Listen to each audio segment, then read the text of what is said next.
Okay, so now we are going to do 5.3. So for 5.3, we have the angle. The angle now is known. Remember, for the first one, the angle was unknown. It was just x. But for this one, the angle is known.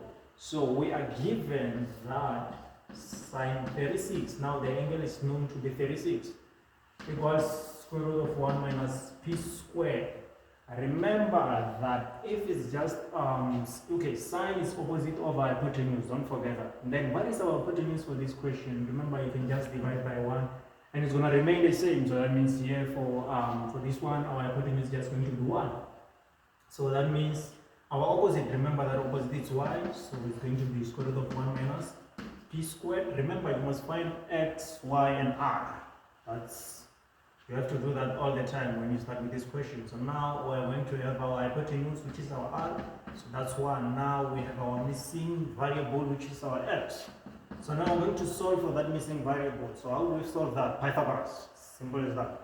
So we're going to have r squared equals x squared plus y squared. This is Pythagoras theorem. So now we have our r to the 1 squared, and then we don't have our x, it's unknown. Plus, but we know this, which is just square root of 1 minus p squared. Now we're going to, don't forget to square that. So we're going to have x squared equals, and then this one, the square root is going to vanish. And then if you take 1 to the other side, you're going to have minus 1, 1 minus 1, that's going to give us 0, but this one is just going to be positive. So we're going to have p squared. So now our x is just going to be what? To be p. So now we go and draw our diagram. So we do the same thing.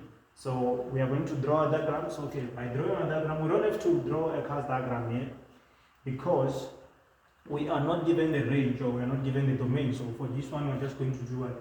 To draw a triangle, a right angle triangle, remember, don't forget that. We use Pythagoras on right angle triangle. We can't just use Pythagoras anywhere. So now we're going to draw our right angle triangle.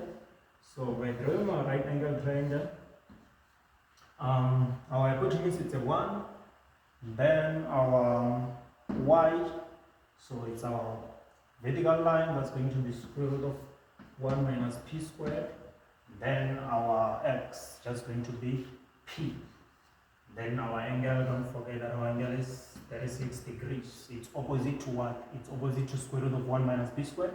Then we can find this angle, it's unknown, it's going to be 90 minus 36, it's going to be 54 degrees. So this is going to be 54 degrees. So now from this we can take it from here to answer the question 5.3.1, 5.3.2. So now, okay, so now we are going to find, we're going to answer our questions. So now the first question is find tan 36. So that's 5.3.1. It says find tan 36. So tan, remember that tan is opposite over adjacent, toward, toward.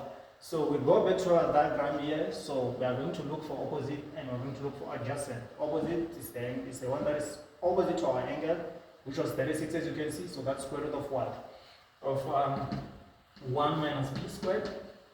Divide by what? Our adjacent. Our adjacent is our x, so it's our horizontal, which is just going to be p.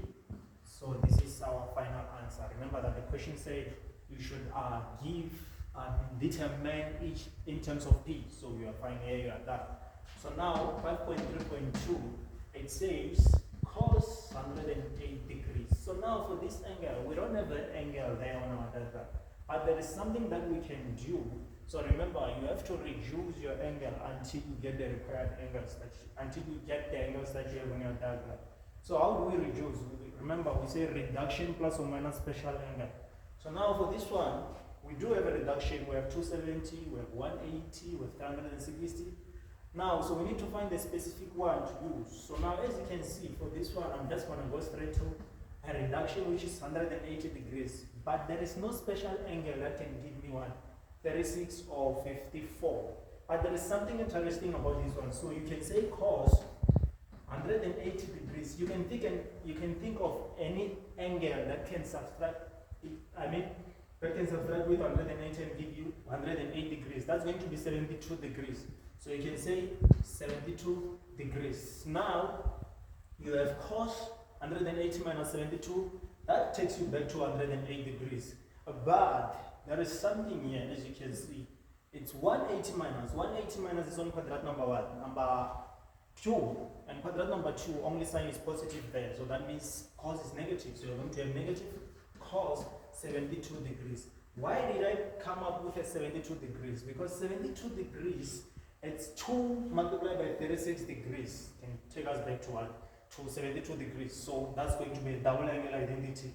So we're going to have negative cos, then we're going to have 2, so multiply by 36 degrees.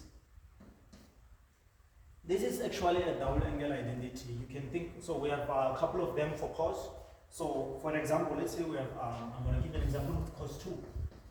Let's say we have cos 2x. So cos 2x, we can have cos squared x minus sine squared x. And then number 2, we can have 2 cos squared x minus 1. Number 3, we can have 1 minus 2 cos squared x. So these are identities for what? For cos 2x. But you can just pick one, the one that you think is going to be simpler for you. I mean, here is going to be sine, not cos, by the way.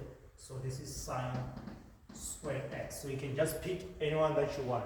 So for this one, the one that I'm going to pick, it's actually sine, because I have sine here, so it's going to be simpler for me.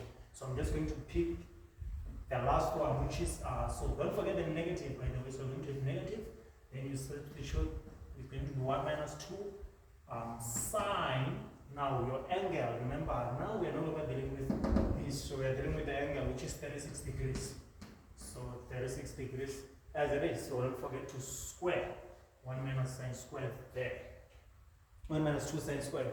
Then now we know something about sine.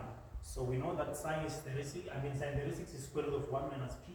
So we're going to have minus into, then we have 1 minus 2. Now we're going to substitute what?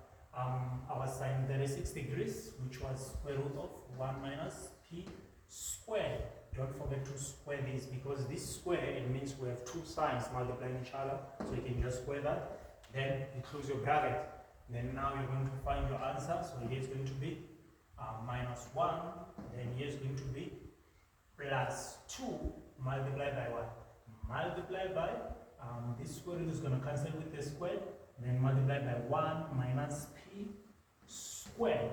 Then our final answer, or we can just simplify it furthermore. So we're going to have something like minus 1 plus 2 multiplied by 1 minus 2 p squared. So our final answer is just going to be 1, because 2 minus 1 is just 1, minus 2 p squared. So this is going to be our final answer for this question. So yes, that's it.